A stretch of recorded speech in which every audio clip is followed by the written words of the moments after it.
Hi everybody, here for a January home maintenance tip. You know, if you maintain your home, kind of like the way you maintain your car, you can prevent problems from occurring before they ever start. So one of the things I'm going to talk about for January is that right up there, your gutters.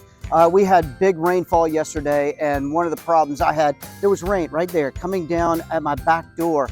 It was nuts. So my gutters are probably clogged with all the leaves that have been coming down. So maintaining your gutters is highly important to keep water away from going into the crawl space or under the house or actually penetrating the inside of your house. So let's get the gutters clean.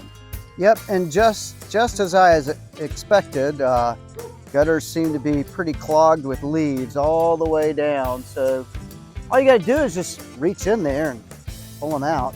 It's pretty messy. Look at the water standing there. That can be bad for the fascia. Water can get into the fascia and cause rot. So let's get this cleaned out. You know, in the wintertime, we keep our homes closed up a lot, so the air quality inside is crucial.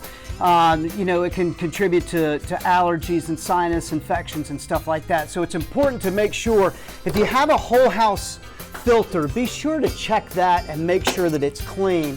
It's as simple as locating it. Of course, mine is in my crawl space, and then just pulling it out to be sure that it's clean and free of any debris.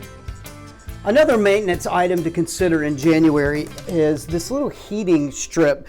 It plugs in, and it's got a heating element on it. And so if you have old copper water pipes like I do, it's a good idea to keep them from freezing during the winter time, because burst water pipes can cause lots and lots of damage.